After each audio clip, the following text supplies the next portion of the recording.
Oui, ça serait pas mal. Ouais. Attends.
Tout d'abord, Geshe-la souhaite la bienvenue à vous tous de Rennes qui êtes venus ce soir.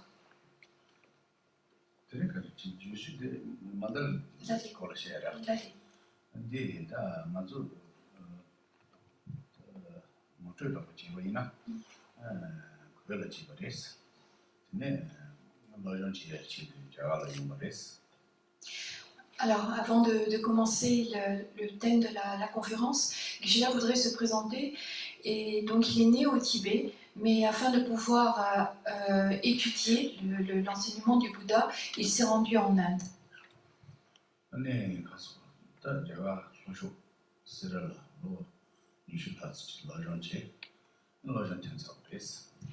Et il a donc étudié pendant plus de 20 ans dans l'une des grandes universités monastiques qui a été reconstruite dans le sud de l'Inde. Et il a donc terminé le cursus lié à cette université monastique.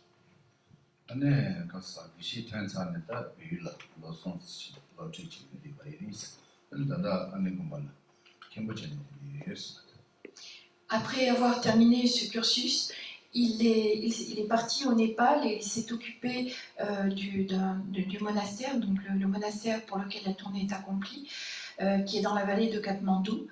Il y est resté pendant 3 ans, s'occuper de ce monastère, et ensuite il a été nommé abbé d'une nonnerie qui se trouve à Dharamsala, et c'est la position qu'il occupe actuellement.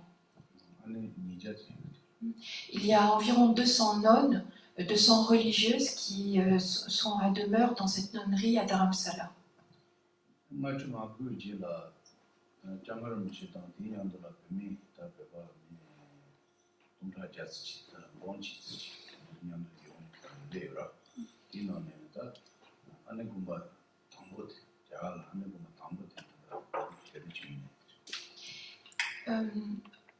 À la suite des événements, en 1959, quand Sa Sainteté le Dalai Lama est venu en exil en Inde, il y a eu à peu près 100 000 Tibétains qui l'ont suivi tout de suite dans son exil. Et donc il a fallu installer des infrastructures, et la nonnerie dont Geshe-la est l'abbé actuellement, c'est la plus ancienne nonnerie, Gandanjali, qui a été fondée à Dharamsala pour accueillir dès les premiers temps les premières religieuses et premières nonnes qui sont venues en exil.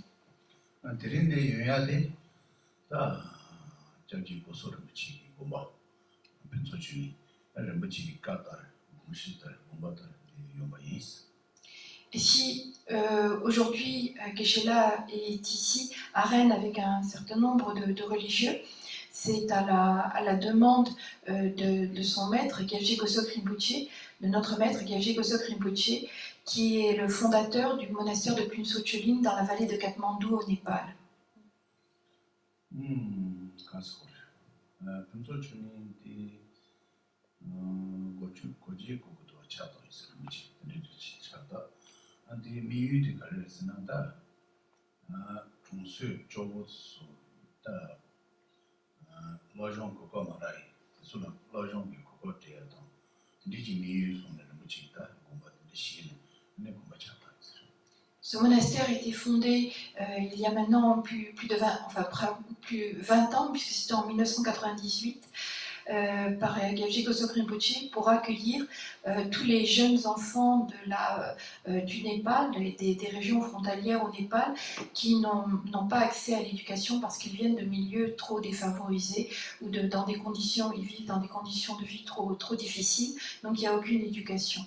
Donc ce monastère, l'objectif en le fondant, c'était de recueillir ces jeunes enfants et de leur donner une éducation.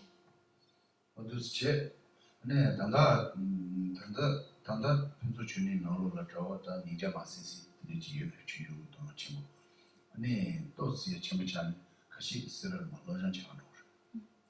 Actuellement, il y a pratiquement 200 enfants, des tout jeunes, de 4-5 ans jusqu'à un petit peu plus vieux. Et une fois qu'ils ont acquis une base au niveau de leur éducation, soit ils peuvent continuer à approfondir une éducation spécifiquement religieuse. Et à ce moment-là, ils vont dans le sud de l'Inde, dans les grandes universités monastiques, soit ils peuvent retourner à la vie laïque. Là, dans l'argent par le scénario, l'argent inji jambre, ne n'enchue imbara, un seni de gens, seni jambre, un droit de ce jambre, un nébali jambre, un fatuya jambre, un sans combattre jambre, un la bouche d'une classe ya, tout ya, qui est sama, moi tout ne connais 기회들이 참만큼 나치 그런 질렀 기회 시에나 마시는 데는 나치 어디 시어 찬다 관심입니다. Et l'éducation qui leur est donnée, il y a bien entendu une éducation sur l'enseignement du Bouddha, mais également des cours d'anglais, des cours de népalais, puisque le monastère est au Népal. Il y a également des cours de logique, de philosophie, des cours pour apprendre à faire des peintures tibétaines traditionnelles, des textes à réciter, un petit peu d'ordinateur. Et donc ils sont pris en charge au niveau de la nourriture, de l'habillage, également de l'hygiène, de leur donner des principes les principes de base de l'hygiène, puisqu'il y en a qui arrivent à 5-6 ans. 로전 친구지야 제약은 되고 연락다 뭐 어떤 이슈 하지 로전 제약 이슈 다야 네 로전 제약 되고 있는 마스터를 Et ceux qui ont vraiment envie d'approfondir leurs études religieuses, c'est-à-dire de faire ce cursus d'une vingtaine d'années qui mène au titre de Geshe, Geshe étant l'équivalent à peu près de docteur S philosophie. À ce moment-là, ceux-là, s'ils en ont envie, partent dans les grands monastères du sud de l'Inde. 네, 근데 공부를 해서는다 아마도 되는 것은 공부치 땅도 말이에요. 칼라 다스에서 뉴스도 봐, 로정도 텐진 뉴스도 봐. 네 둘러서 일단 이제 우리가 샤던 제보 공부도 제보 상마 뉴스도 봤다 공부도 나오고. Les enfants sont confiés par les parents au monastère et les parents ne déboursent absolument rien. Donc tout ce qui est les vêtements, enfin le minimum de vêtements, la nourriture, les lieux, bien entendu, tout ce qui est lié à l'éducation, les frais pour les professeurs, etc., l'hygiène, etc., tout cela est pris en charge par le monastère.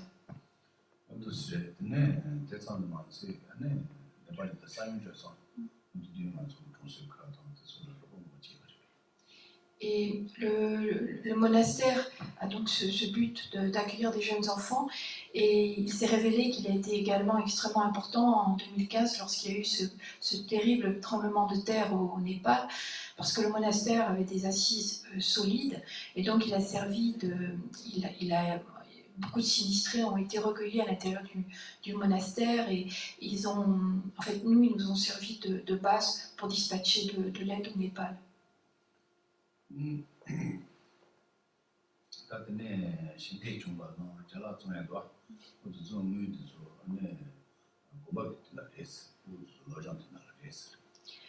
Et tout l'argent qui est recueilli au cours de cette tournée, que ce soit les dons ou la vente de l'artisanat, tout cela est utilisé donc pour les fonds de ce monastère. Et il n'y a rien qui est gaspillé, c'est-à-dire ça va directement pour les jeunes enfants.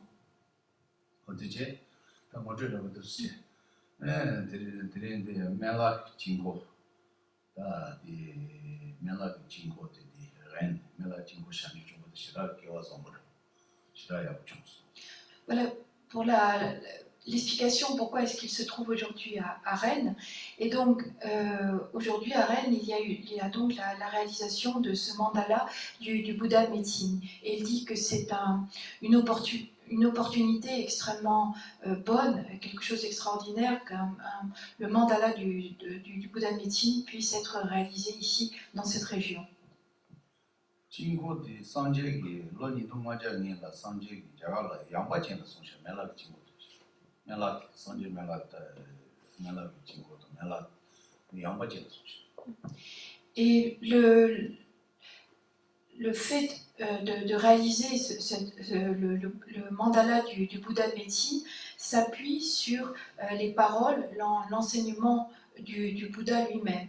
Et on connaît même la ville où il a donné les premiers enseignements relatifs à la réalisation de ce Bouddha, à la réalisation de ce mandala du Bouddha de médecine. C'est la ville de Yangpachen, je crois que c'est Shravasti en sanskrit. Donc c'est une ville indienne qui est bien identifiée.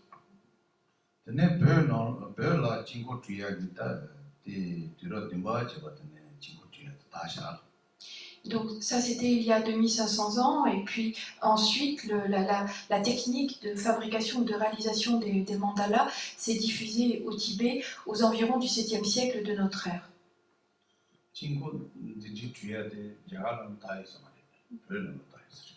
Et en elle-même, la réalisation de mandala n'a pas connu une diffusion extrêmement grande. Par contre, au Tibet, c'est une technique ou une tradition, une pratique qui a connu une grande diffusion.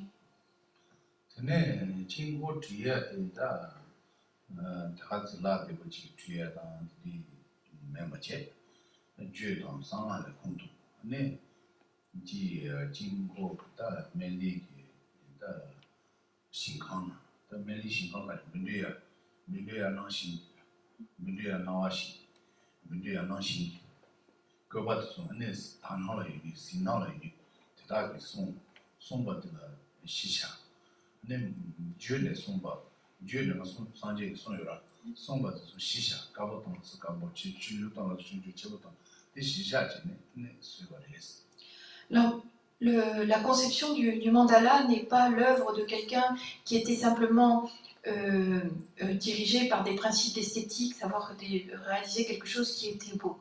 La réalisation du mandala s'appuie essentiellement sur les tantras, c'est-à-dire cette partie ésotérique de l'enseignement du Bouddha Shakyamuni. Donc ça s'appuie sur les paroles du Bouddha Shakyamuni, ça forme la base. Par exemple, à tel endroit on mettra telle couleur blanche, telle couleur rouge, etc. Donc la base est formée par les paroles que l'on trouve à l'intérieur des tantras. Et ensuite, ça a été détaillé ou affiné ou rendu plus sophistiqué par des visions qu'ont eu de très grands maîtres, des maîtres réalisés, qui ont vu la terre pure du Bouddha de médecine, cette terre pure de lapis lazuli ou de béryl, et qui, en s'appuyant sur leur vision, ont complété ou approfondi la base qui avait été donnée par le Bouddha Shakyamuni. Ane jingo la yang yawa gongdo ane dusun ji jingo re tu jingo re le ji jingo ane le lang ji jingo ane xin de shang cha de le lang jingo ane yi ji 주비 진거 류나로라 진 류치라 고엔도 어떤데 상대 진거 류치 네 진거라 리모라 뭐였어. Quand on parle de réaliser un mandala, en fait, ça peut désigner différentes choses. On peut réaliser un mandala avec différents matériaux ou sur différentes surfaces. Ici, on a un mandala qui est réalisé avec du sable coloré, mais on a également des mandalas qui sont peints sur une surface plane, comme par exemple un tissu ou un mur. On a également des mandalas qui sont réalisés en 3D, en général avec du bois qui est sculpté. Et puis on peut aussi avoir des mandalas qu'on appelle des mandalas de concentration, qui sont en fait visualisés par le pratiquant à l'intérieur des différentes parties de son corps.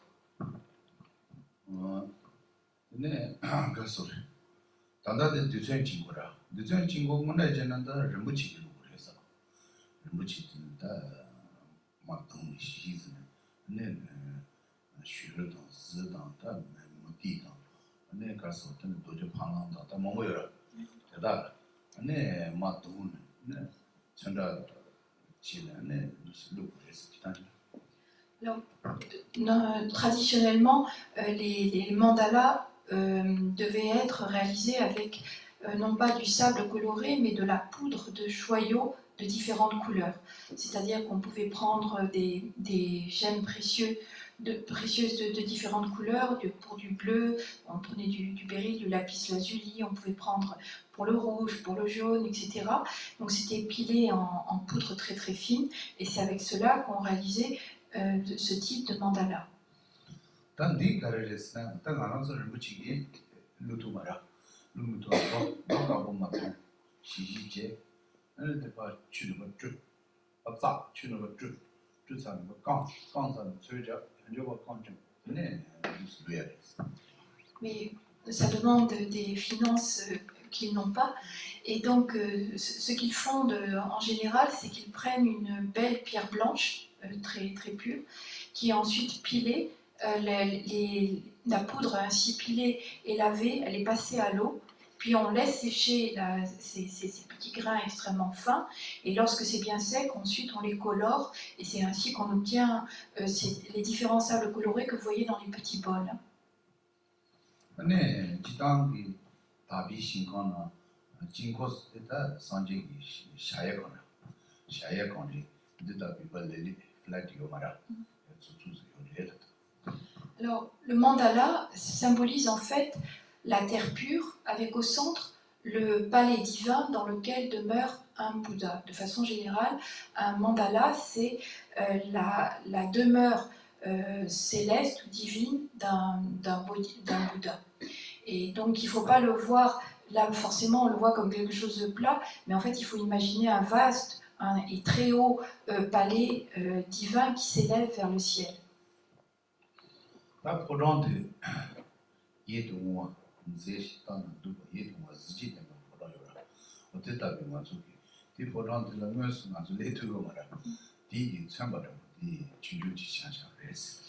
Et donc c'est un édifice magnifique qu'il faut visualiser et qui en fait est symbolisé par la structure du mandala. Il faut voir quelque chose de très élevé, décoré avec des pierres précieuses, avec des ornementations magnifiques, donc quelque chose de divin, de céleste, et c'est cela qui est symbolisé ici par le mandala.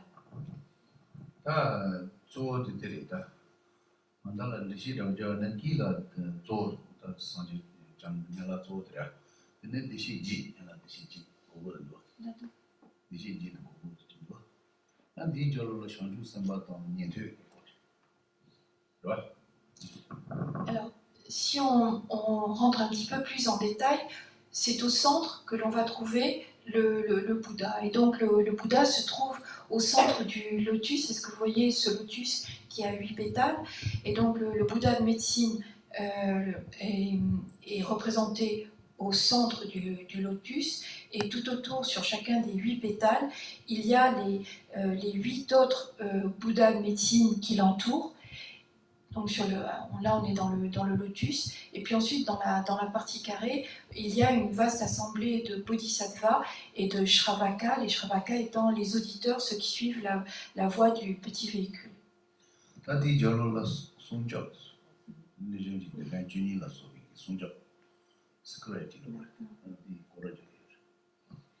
Et ensuite, on a dans une première, toujours à l'intérieur du palais, dans l'enceinte, ce que l'on appelle les 12 rois yakshas. C'est un petit peu comme si on voulait dire des gardes du corps. C'est-à-dire, ce sont des personnages un petit peu plus courroucés, qui ont une apparence martiale et qui sont un petit peu comme les gardiens de ce palais divin.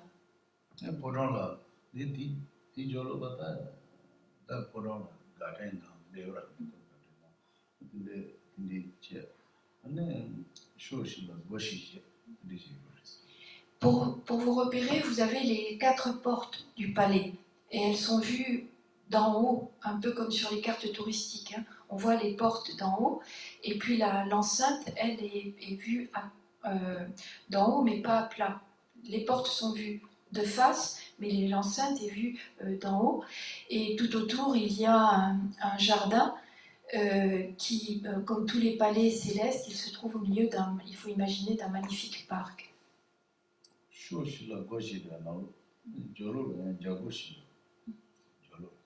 Et autour de ce jardin, il y a à nouveau une enceinte qui protège ce palais divin, avec à nouveau 4 portes dans chacune des 4 directions.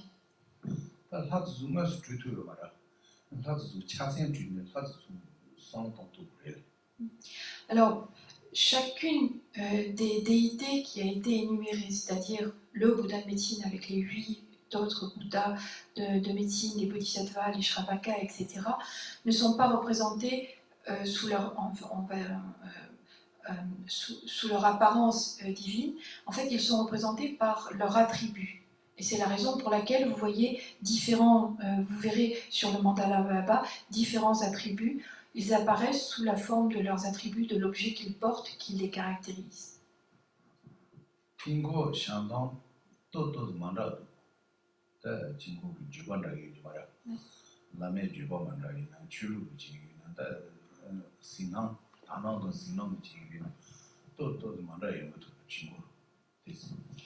Alors, il y a des variantes, même lorsque l'on parle du mandala, du Bouddha de médecine, il peut y avoir des variantes. Comme il a été dit tout à l'heure, cette réalisation de mandala, elle s'appuie de façon essentielle sur les tantras, mais il y a également toutes les expériences méditatives faites par de grands maîtres. Et donc, suivant les lignées de transmission, soit par tel maître, soit par tel grand maître, il y a des variantes dans les détails, dans la configuration du mandala.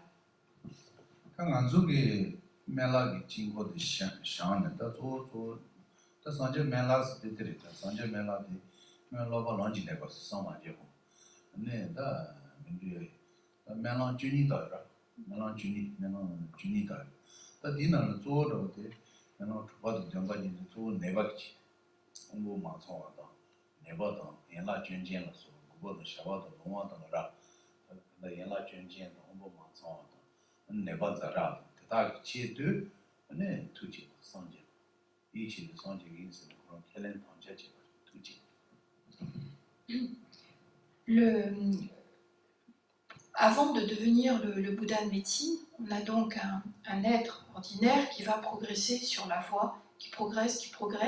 Il y a comme une carrière qui le mène jusqu'à la réalisation de l'état de Bouddha. Et tout au long de ce cheminement, il y a des vœux très importants qui sont formulés par cet être et qui vont en quelque sorte caractériser ce Bouddha.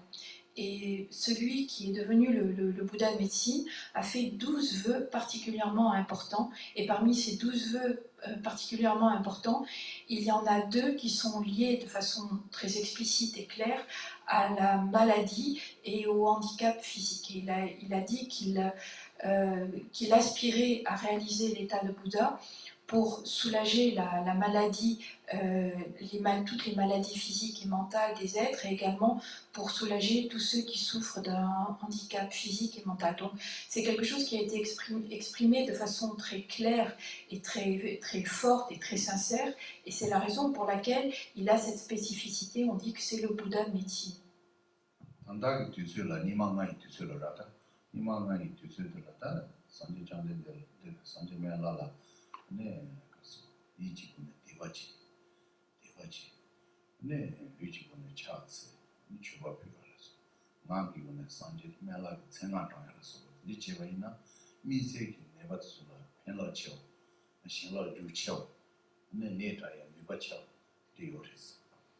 Et comme il a également mentionné le fait que son activité serait liée aux époques de dégénérescence, nous qui nous trouvons maintenant, enfin, dans ces époques de dégénérescence, on dit que le fait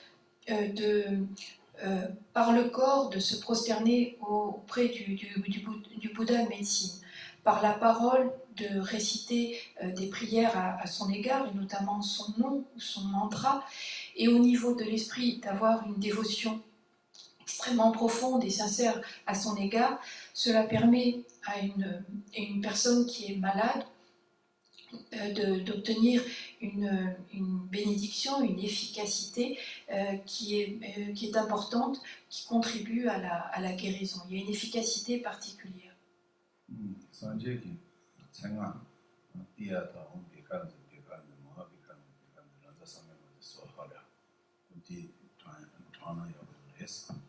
Et si l'on peut réciter le mantra du Bouddha de médecine, Om Begatsi Begatsi, Teata Om Teata Begatsi Begatsi, Ma Begatsi Begatsi, Randasamungate Soa, eh bien, c'est quelque chose qui est extrêmement bénéfique pour aider lors de la guérison.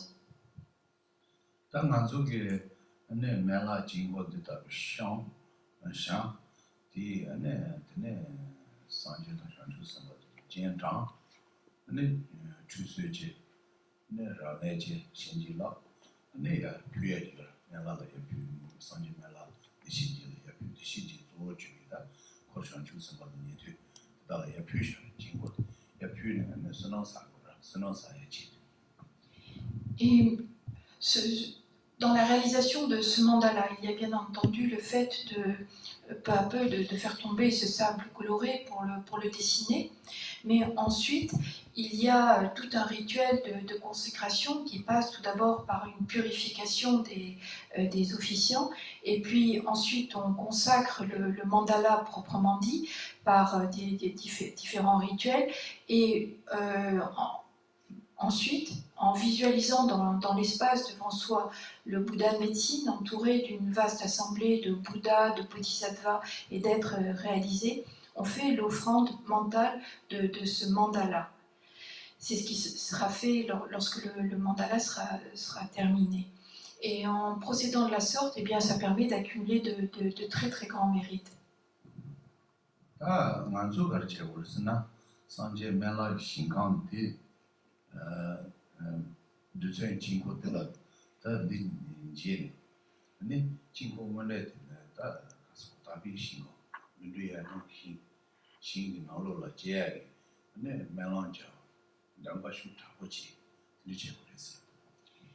Et à quoi finalement peut servir cette réalisation du mandala? Eh bien, on dit que lorsqu'on le voit, littéralement en tibétain, c'est lorsqu'on le rencontre.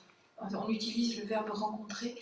Il est important d'essayer de visualiser cette terre pure magnifique, la terre pure du Bouddha de médecine, qui est liée au lapis lazuli, qui a la couleur du béryl, et faire des vœux extrêmement profonds et sincères pour avoir la possibilité de renaître dans cette terre pure dans le futur. Et c'est un support d'aspiration à pouvoir renaître dans une telle terre pure.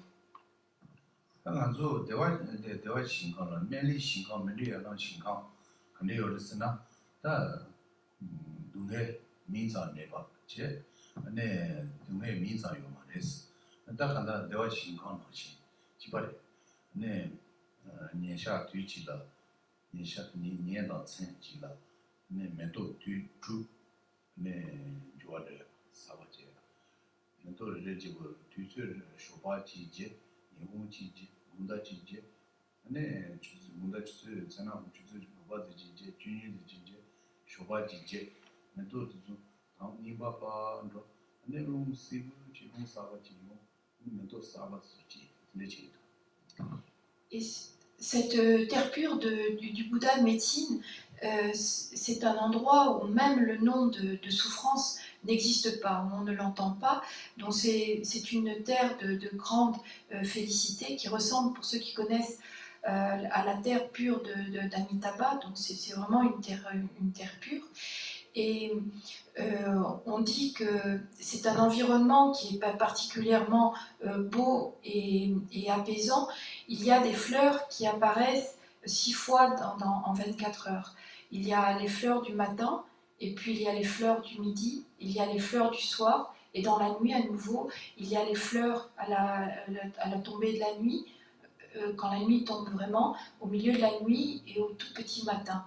Et on dit que lorsque les fleurs du matin commencent à se faner très légèrement, eh bien il y a une bise extrêmement, un souffle de vent extrêmement doux et très, très léger qui passe et qui emporte les fleurs fanées et apparaissent les nouvelles fleurs.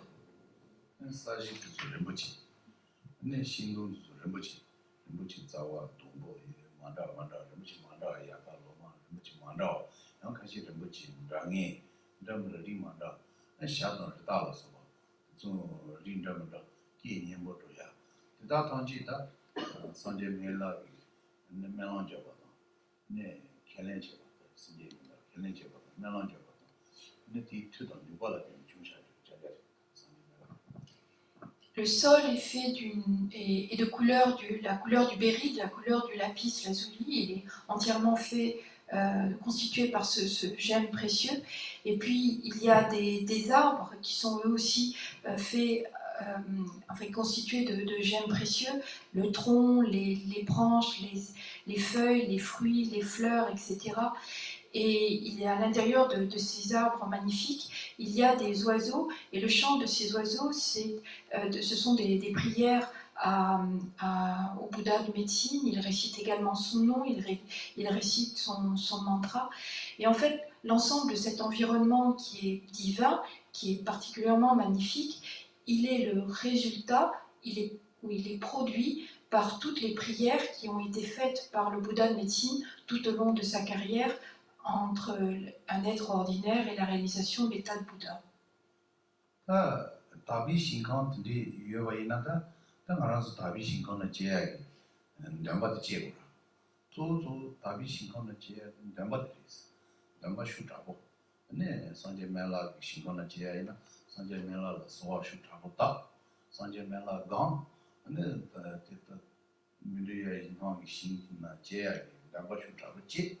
대화 신고나 제야이나 와미 강 와미 신고나 제야 정말 슈타고지 두스체 안에 신라진나 오달라라 무조 오달라라 안에 신고나 제야 주전도마이나 유로 그 신고나라 다간다 신고만라 요리 수수수 매랑 빠지 신고만라 요리 신고 대던 대지비 그래서 화대던 대강 대강에 들라 대던 대 제야 정말 슈타고지 기치슈 주토들. Et un tel endroit divin, comment pouvoir y reprendre naissance? Eh bien, l'une des causes principales, c'est l'aspiration sincère et profonde qu'on va développer à pouvoir renaître un jour effectivement dans une telle terre pure. C'est vraiment ce vœu que l'on fait en soi, ce souhait, cette prière qui contribue considérablement à la possibilité de renaître ainsi dans une terre pure. Il n'y a pas que la terre pure du Bouddha de médecine, en fait. Chacun, par rapport à sa propre pratique, peut choisir, par exemple, de renaître dans la terre pure d'Amitabha, le Sukhavati, ou bien ça peut être la terre pure d'Avalokiteshvara, c'est le Potala. Le Potala est ce nom qui est célèbre, c'est donc la terre pure d'Avalokiteshvara. Il peut également y avoir la terre pure de Tara. Donc en fait, chaque Bouddha a produit par ses prières une terre pure qui lui est propre. Et donc chacun, par rapport à ses affinités, par l'aspiration qu'il va développer à renaître dans cette terre pure, peut effectivement espérer pouvoir renaître dans un tel endroit.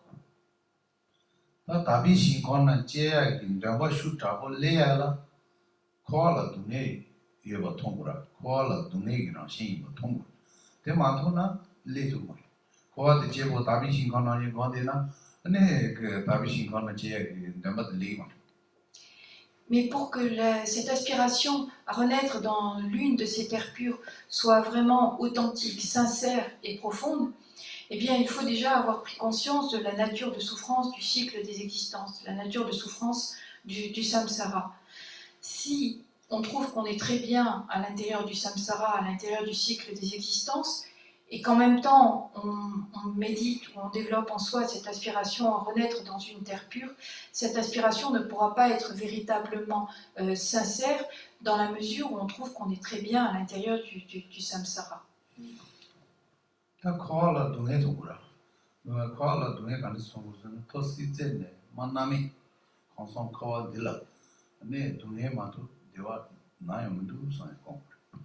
Comment prendre conscience de la nature de souffrance du cycle des existences? Eh bien, c'est en considérant le fait que, à l'intérieur des trois domaines qui constituent le samsara, que ce soit le domaine du désir, le domaine de la forme, le domaine de la non-forme, que l'on aille dans les voies les plus infortunées, telles que celles des enfers, ou que l'on aille dans les voies dites les plus fortunées, c'est-à-dire une renaissance en tant qu'être céleste, ou que l'on se retrouve à l'intérieur du cycle des existences, il n'y a que souffrance.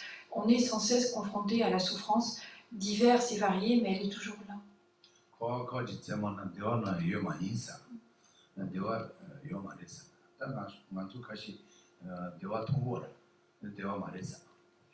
Et si on y regarde bien, il n'y a pas la moindre parcelle, la moindre petite infime partie de bonheur authentique à l'intérieur du cycle des existences, à l'intérieur du samsara.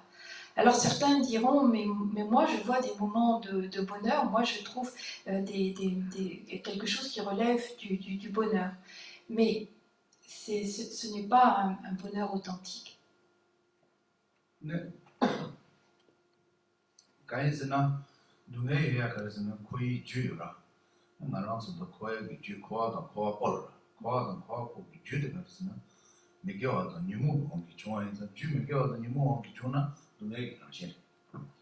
Pourquoi peut-on affirmer qu'à l'intérieur du cycle des existences, on ne trouve que de la souffrance sous différentes formes, mais on ne trouve que de la souffrance?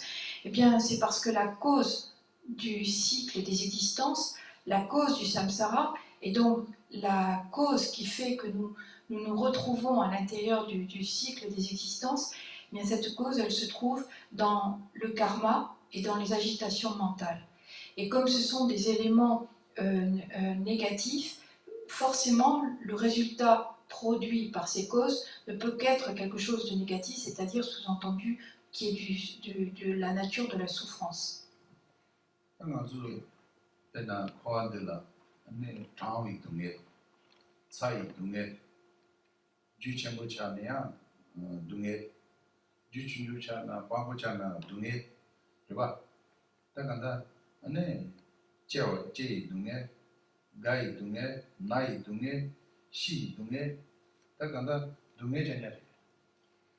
Quand on y regarde bien, à l'intérieur du samsara, soit on a trop chaud, soit on a trop froid, soit alors il y a le fait qu'on est trop riche, trop de richesse ne procure pas le bonheur, mais au contraire beaucoup de soucis. Ou alors on est dans le dénuement, sans le minimum de richesse matérielle, on est également dans la souffrance. Et puis il y a la souffrance de la naissance, il y a la souffrance du vieillissement, il y a la souffrance de la maladie, il y a la souffrance de la mort. Et en fait, la souffrance, on y est sans cesse confronté de différentes façons.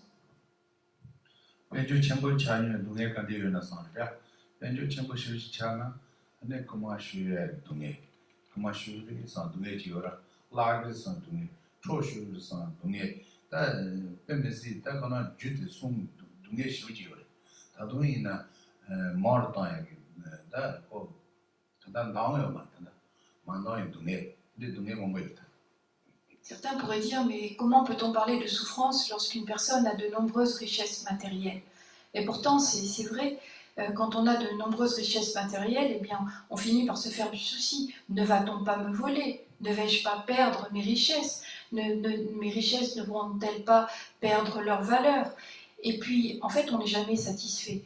Quand on en a, on en voudrait encore plus. Et cette insatisfaction, c'est aussi une forme de souffrance.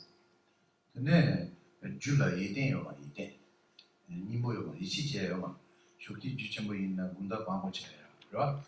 들이 주첨부 있는 산이 광고체요 근데 En outre, les richesses matérielles, on ne peut jamais s'y fier. Elles sont extrêmement instables.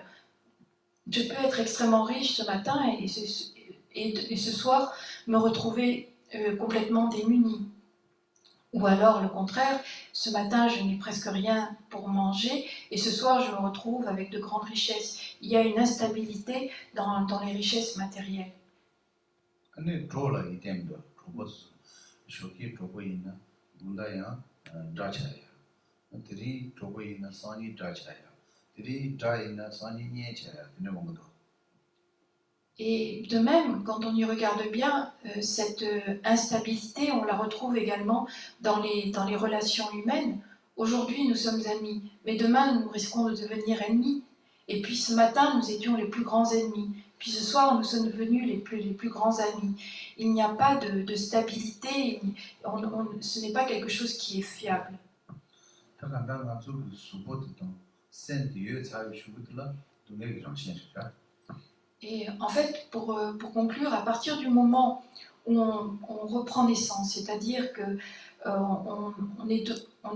notre individu est constitué par ce corps et cet esprit issu de causes négatives, eh bien, on est dans la souffrance, on est confronté à la souffrance. 답변은 수보들라 다다. 수보들라 차기 동네 온다. 근데 차기 동네 온다. zubu kego chai dunga onda ane nasa tang dunga onda subula ane tuko toi dunga ka kang dunga ta kanda dunga mobu subu tela tene ta dunga mobu shuji yoda. Qu'on regarde simplement ce corps qui est le nôtre, mais c'est à cause de lui qu'on a froid, c'est à cause de lui qu'on a chaud, c'est à cause de lui qu'on a faim. C'est à cause de lui qu'on est malade. Et la vieillesse, on la ressent à travers ce corps. La maladie, on la ressent à travers ce corps. 네, 맞습니다. 다 간다 동행이 마셔지고 동행마도 대화면도. En fait, tout ce qui s'appuie sur ce corps est du domaine de la souffrance. On ne peut pas trouver une once de bonheur authentique.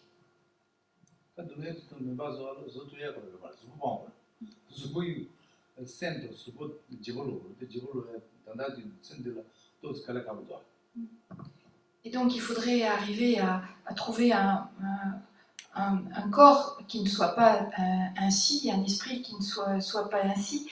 Et pour l'instant, dans la vie présente, c'est pas possible de dire je change de corps et je change d'esprit.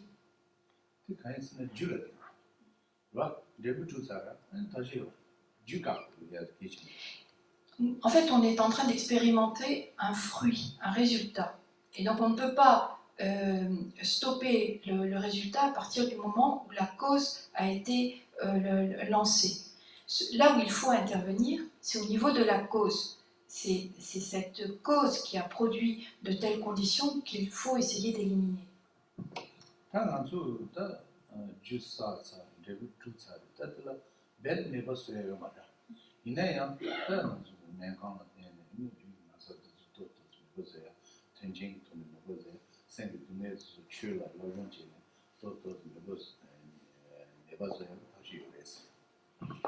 Bien entendu, on peut agir de façon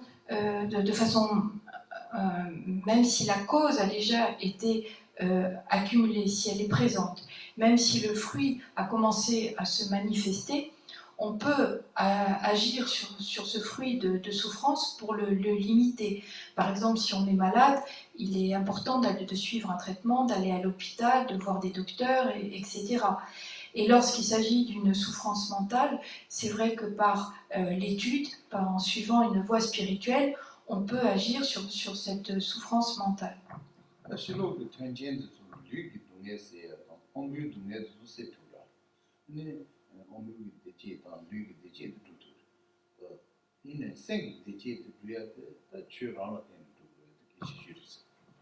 Si la souffrance physique peut être diminuée et éliminée par des objets extérieurs, des objets matériels tels que des médicaments, il n'en est pas de même pour la souffrance, le malaise mental, la souffrance mentale que nous ressentons.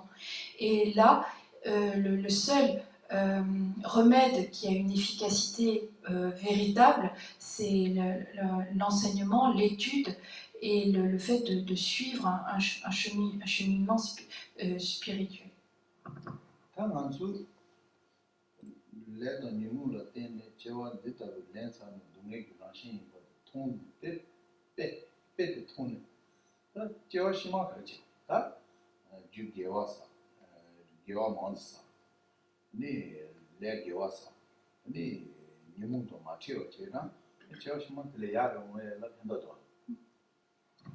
À partir du moment où l'on a identifié les causes de notre souffrance comme étant le karma et surtout les émotions perturbatrices, les agitations mentales, les kleshas qui ont produit ce karma, si l'on veut aller dans le futur vers une situation de plus grand bonheur, il est important d'établir des causes contribuant au bonheur et de limiter ces causes produisant la souffrance.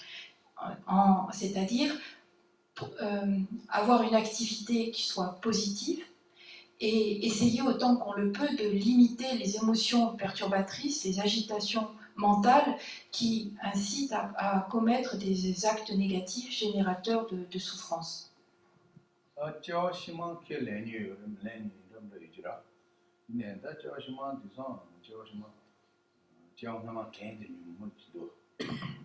Alors on aborde le sujet des vies à venir. Certains ne croient pas en l'existence de vies futures, de vies à venir. Et pourtant, on voit bien que dans la vie présente, il y a des personnes qui ont des traces de la mémoire de vie antérieure.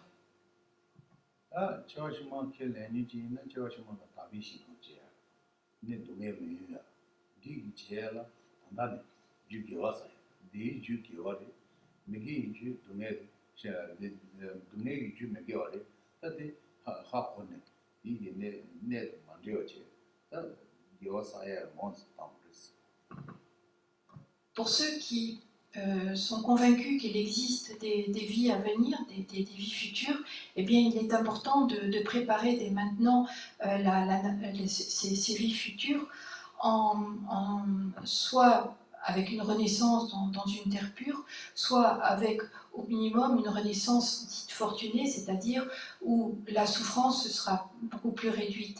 Et pour cela, eh bien, il importe de s'appliquer autant qu'on le peut à avoir une attitude qui soit bonne, à avoir une activité qui soit bonne et à limiter autant qu'on le peut toutes ces activités qui sont produites par nos agitations mentales, nos émotions perturbatrices.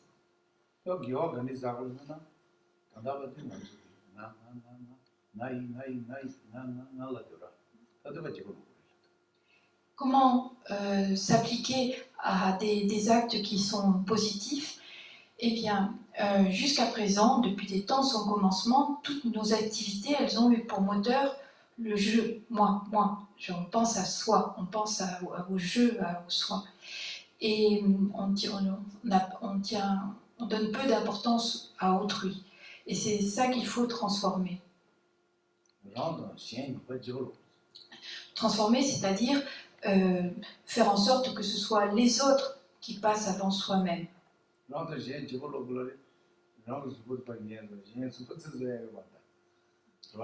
Quand on dit littéralement faire l'échange de soi-même avec les autres, c'est-à-dire la place prédominante qu'on donne à soi-même, cette place prédominante, on va la donner aux autres. Il ne s'agit pas d'interchanger nos corps.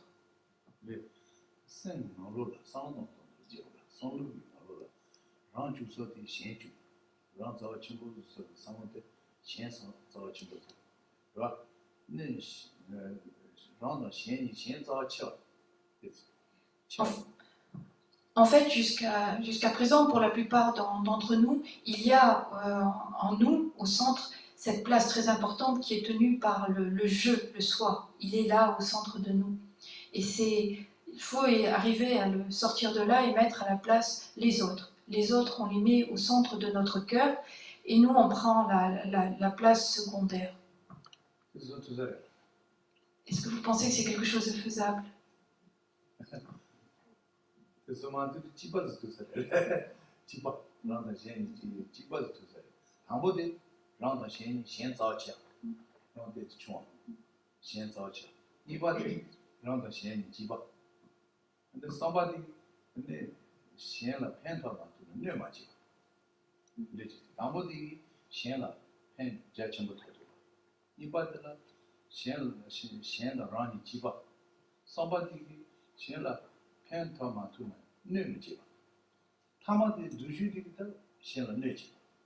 Non. Si on mettait une hiérarchie, on pourrait dire qu'au sommet, il y a le fait de considérer autrui comme bien plus important que soi-même. Au deuxième niveau, il y a le fait de penser que autrui et moi, on est sur un niveau d'égalité. Au troisième niveau, il y a je ne peux pas les aider, j'arrive pas à les considérer comme plus importants que moi-même, mais au moins je ne veux pas leur faire de mal. C'est mon moteur, ne pas nuire à autrui. Et puis il n'est même pas dans la hiérarchie, le niveau le plus bas, c'est chercher sans cesse à causer du tort à autrui.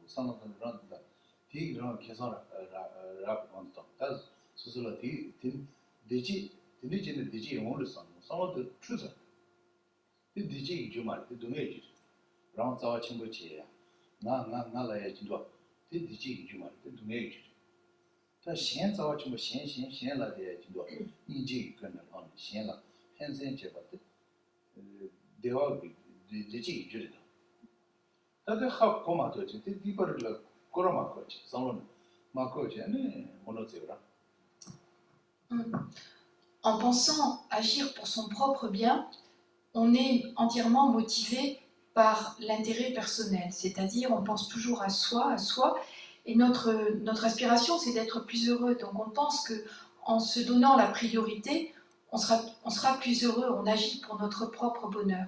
Mais en fait c'est complètement à l'opposé, et en procédant de la sorte, on ne fait qu'accumuler des causes de souffrance.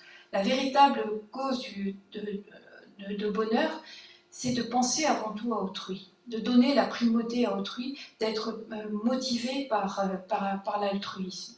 C'est simplement que nous avons une façon de concevoir les choses qui est complètement à l'envers ou erronée.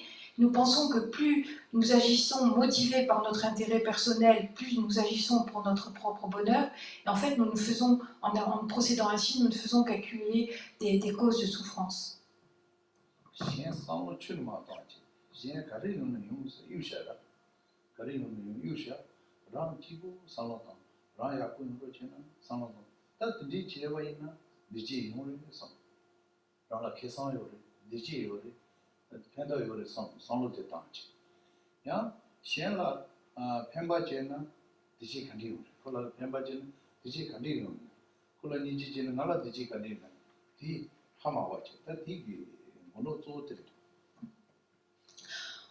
On ne tient pas compte des autres. Il leur arrivera ce qui leur arrivera, c'est pas mon problème. Et moi, je suis uniquement concernée par ma propre personne.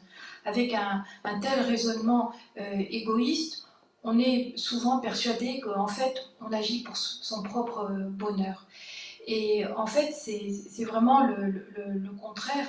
Et même si au début on a du mal à concevoir que le fait d'être dans la compassion, dans l'altruisme, dans la bienveillance pour autrui, c'est bien pour soi-même. C'est pourtant ça la véritable cause de bonheur, c'est de donner la primauté à autrui.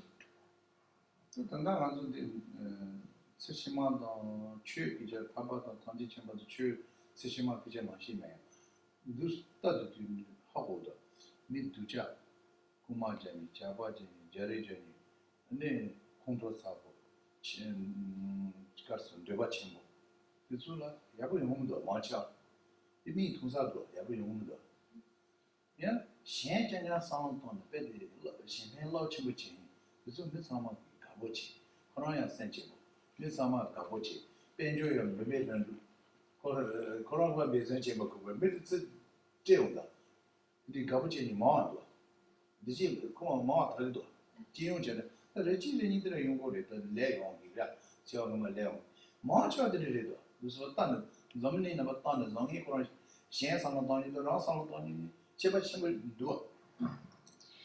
Et sans même parler de religion, sans même parler de voie spirituelle, de vie future, etc. Même en regardant simplement à l'intérieur de ce monde, on voit bien que les personnes qui sont dans la colère, dans l'agressivité, dans la violence, eh bien, elles sont mal considérées par autrui, elles ont très peu d'amis, et finalement, elles se retrouvent très souvent dans une situation misérable à tous les niveaux. Alors qu'une personne qui pense aux autres, qui est sans cesse en train d'essayer d'aider les autres, eh bien, quand elle a besoin d'aide, il y a toujours des gens qui viennent la voir. On recherche sa compagnie parce que c'est quelqu'un qui est toujours dans la bienveillance, dans l'altruisme, etc. Et elle, même quand elle rencontre des difficultés, il y a toujours un moyen pour qu'elle s'en sorte. Alors bien sûr, il y a des exceptions du fait des karmas des vies antérieures qui font que ce principe général peut être nuancé, mais on voit bien quand même que dans la majorité des cas, il y a tout intérêt à être quelqu'un de bon et non pas quelqu'un qui est dans l'idée de nuire à autrui. C'est ça. Là, marrant ce que oui, non. Tu sais pas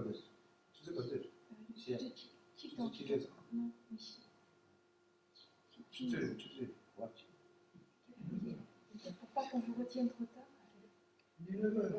Tout ça pour pas. Il y a quand même tu vois, il y en a tout. Tout ça là. Dans le test. C'est ça. Mais sans不结果了，是吧？没sans不懂，没也不，让现sans不结果了。 Donc, c'est pour ça, pour cette simple raison, que c'est très important d'être quelqu'un de bon, de bienveillant, de compatissant et de développer l'altruisme. Nos ennemis ne sont pas à l'extérieur, ils sont à l'intérieur. Et en plus, ils sont tout le temps avec nous. Donc c'est important de ne pas faire ami avec ces ennemis qui sont sans cesse présents à l'intérieur de notre esprit. C'est eux qui causent notre souffrance, donc il ne faut surtout pas avoir les considérer avec, de façon amicale.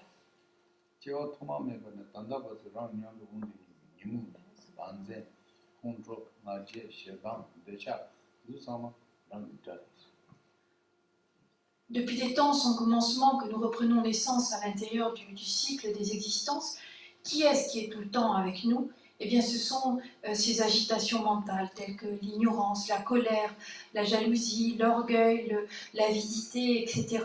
Ils sont tout le temps avec nous, présents au fond de nous, et ce sont eux nos véritables ennemis.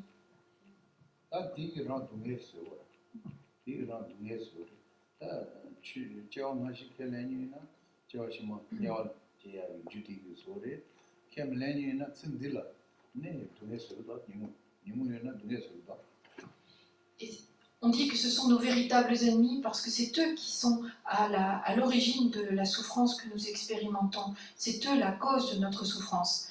Si on est une personne qui a qui est convaincu de l'existence de vie antérieure et de vie future, eh bien on comprend très vite que ces agitations mentales, c'est elles qui font que nous reprenons naissance dans des voies d'existence infortunées. Si on ne croit pas, telles que les enfers, si on ne croit pas aux vies antérieures et aux vies futures, malgré tout, à l'intérieur même d'une seule vie, on voit bien à quel point ces agitations mentales sont cause de souffrance dans la vie présente.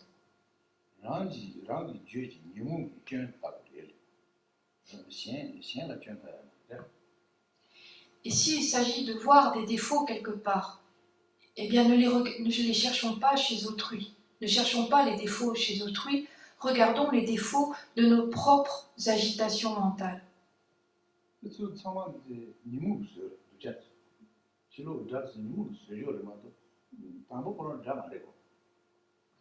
Et en fait, les ennemis extérieurs ne sont pas de façon intrinsèque des ennemis, ce sont les agitations mentales qui fabriquent, qui font que ces ennemis, qu'ils apparaissent comme des ennemis ou qu'ils deviennent des ennemis.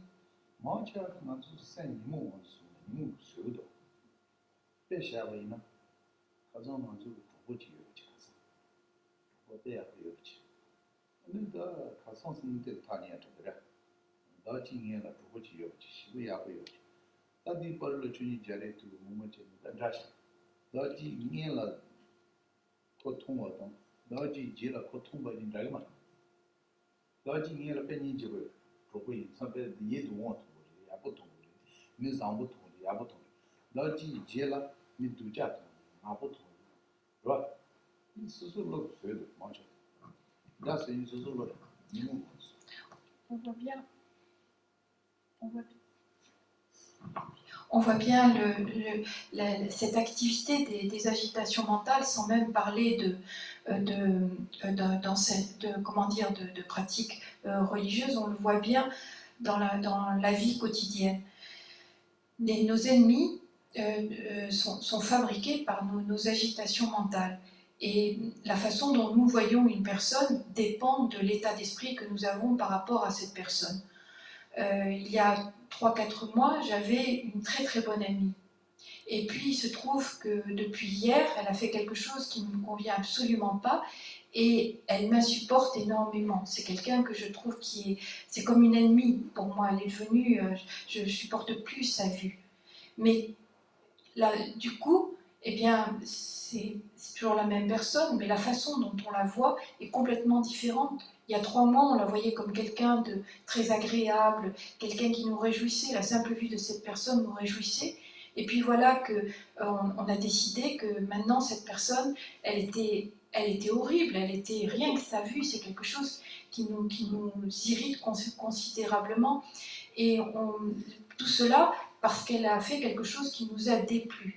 Et c'est cela qui fait qu'on ne la voit plus de la même façon. En fait, à chaque fois qu'on examine les différentes situations, on voit à quel point c'est l'activité de notre esprit, la fabrication de notre esprit qui fait que l'on voit les personnes comme des ennemis, et ce n'est pas dans leur nature intrinsèque. Le véritable ennemi, ce sont justement ces agitations mentales.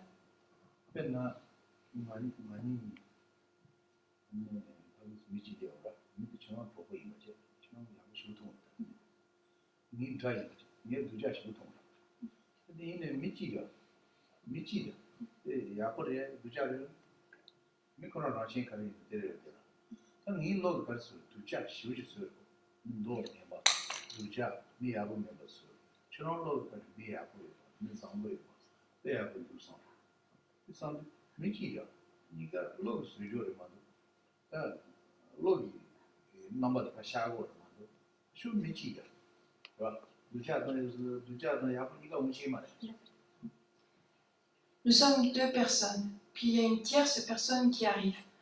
Pour moi, c'est un ami très très proche. Et quand je parle de lui, c'est quelqu'un de fantastique, de merveilleux, qui a toutes les qualités.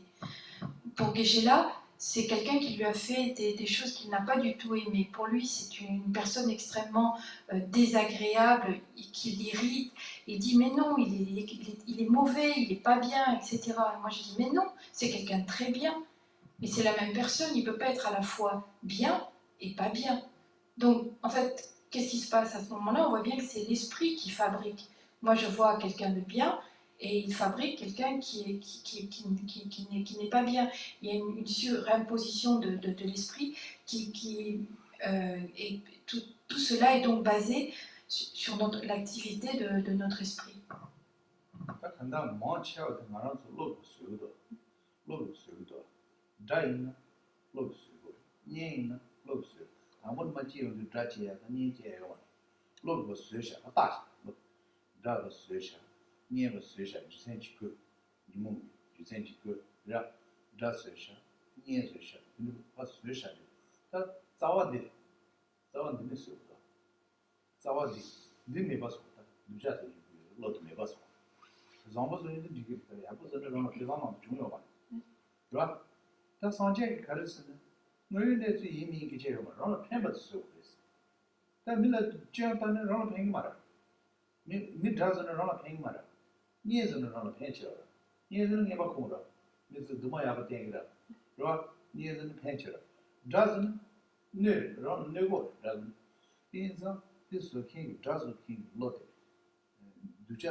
Et en fait, on voit à quel point c'est l'esprit qui fabrique des données, des situations. Et je le vois comme mon ami, je le vois comme mon ennemi, mais à la naissance, ces personnes, ils n'étaient pas inhérents, de façon inhérente. Mon ami, il n'était pas de façon inhérente, intrinsèque, mon ennemi. Et donc, il y a une fabrication de l'esprit. Alors, on peut jouer là-dessus et se dire, puisqu'il y a fabrication de l'esprit, autant aller dans le sens, je fabrique que des amis, au lieu de fabriquer des ennemis. Et il est dit, en fait, le Bouddha a enseigné une voie qui est surtout une voie sotériologique, c'est-à-dire qui mène vers quelque chose qui nous libère de la souffrance, qui permet de se libérer. Et donc, l'idée, c'est, bien si je vois toutes les personnes comme des amis, il y a tout bénéfice à en tirer, puisque de ce fait, j'agirai bien à leur égard, etc. Et je n'ai aucun intérêt à fabriquer des ennemis. Alors, peu importe la situation réelle dans la relation entre moi et cette personne, j'ai tout intérêt à voir en elle des qualités, à la concevoir comme une amie, plutôt que de rechercher ou de voir ou les défauts de cette personne et en fabriquer un ennemi. Chaque fois qu'on fabrique un ennemi, en fait, la base, c'est une agitation mentale qui nous fait produire, fabriquer, concevoir cette personne comme un ennemi. Donc l'idée, c'est d'éliminer, de réduire ces agitations mentales qui nous font concevoir les autres comme des ennemis, essayer au contraire de les voir, entre guillemets, de s'obliger à les voir, à les concevoir comme des amis. C'est tout bénéfice.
Tere Jache Maja, Sayam say, Control, so control the Wunda. They should chelo, Ranji, Shanghong, Dichin, Jico, to ya, Zonin to it. Some control Judy wood. Odinza, this is someone that can that new moon, Suju Chinese, never do. Et finalement, toutes les activités. On entend bien. Hein. Toutes les activités négatives, en fait, elles sont produites, issues des agitations mentales, par avidité, par désir, par colère. On va voler, on va tromper, on va mentir, on va commettre toutes sortes d'activités négatives. Et en fait, on est persuadé que... Tu te lasses. Et on est persuadé que cela va nous apporter à nous-mêmes un bénéfice personnel. Qu'en trompant autrui, eh bien, on en retirera un bénéfice. Qu'en mentant, on en retirera un bénéfice. Qu'en volant, on en retirera un bénéfice. Alors il y a peut-être un petit bénéfice au niveau ponctuel sur le moment, mais à long terme, il est certain qu'on perd la confiance autrui, on rencontre de toutes sortes de souffrances, et finalement, toutes ces souffrances, où est leur cause première? Eh bien, elle est dans ces agitations mentales qui nous ont poussés à commettre de telles actions. Donc c'est important d'agir dessus. C'est ça. C'est ça. Quand Shilo Draz, on ne peut pas tout mal. Non, il n'est pas tué. Shilo nous a d'ailleurs. Shilo Draz, il n'est pas tué. Tu n'as pas tué. Tu n'as pas tué. Java tué. Il y a mon rôle, mon n'est pas tué. Non, le Draz n'est pas tué. Shilo Draz, l'ancien n'est pas tué. Pour terminer, on ne peut pas éliminer tous les ennemis extérieurs, tous ceux qu'on considère comme nos ennemis. On en tue un, il y en a 10 autres. Il y a toute la famille, tout le clan, etc. Donc on ne pourra jamais arriver à éliminer ceux qu'on considère comme nos ennemis extérieurs. Par contre, on peut agir sur nos ennemis intérieurs. Et effectivement, si on arrive à éliminer ces agitations mentales, eh bien en fait, en conséquence, on élimine, enfin, comment dire, les ennemis extérieurs n'apparaissent plus comme des ennemis, n'ont plus d'activité d'ennemis à notre égard. Donc on joue sur les deux plans, et il est préférable d'agir sur les ennemis intérieurs, c'est beaucoup plus efficace.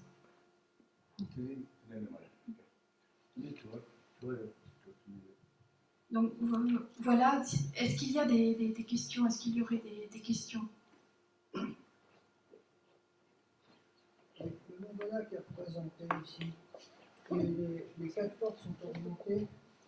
Les 4 portes sont orientées suivant les points cardinaux. D'accord? Donc là, je ne comprends pas quelque chose. L'orientation en Orient et en Occident n'est pas la même. Oui. D'accord? Donc, en Orient, le nord est à droite. Donc le mandala qui est ici devrait tourner d'un quart de tour. On a une chose dans Chacho qui Zhang, Lo, Zhang, Sha, Mu, Ditsu. Le vert devrait être à droite. On m'a dit. Allez,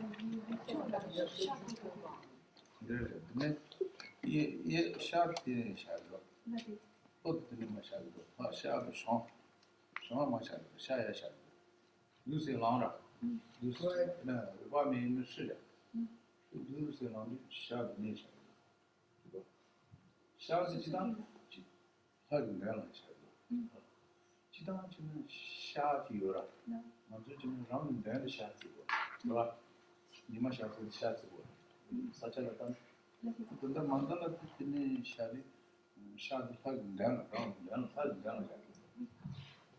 Vous avez raison. Normalement, la porte est, c'est-à-dire la direction de l'est, il faut imaginer la divinité à l'intérieur. Là, elle est plane, mais elle doit se redresser. Et on doit la voir quand on est du côté est. Puisque quand on se prosterne en direction de l'est. Donc, normalement, le jaune devrait être à gauche. En fait, ça dépend où est le pratiquant. 내가 쭈쭈였다. 얘기 말이야. 쭈쭈. Oui. 근데 시작 되는 말이야. 이거. Le- 하긴 내가 한번 칼었어. L'Est est toujours... C'est une diapositive, Oui, oui. suffit d'orienter. Hein. En fait, c'est par rapport à la divinité. Du coup, la divinité n'est pas droite. Elle est renversée, là, effectivement. 일단 내 있는 원하는 나도 시작하니 하고 말이야. 시작이 막 하자 하고 말이야. 나도 말이야. 근데 하긴 내가 나도 니 말이야. 아 시작. L'Est est toujours devant la divinité. D'accord. On arrive par la porte Est et on a la divinité devant soi. D'accord. Donc, effectivement, l'attribut devrait être pour qu'il soit d'un quart de tour, pour qu'on l'ait en vertical et non pas en horizontal. D'accord. 그래.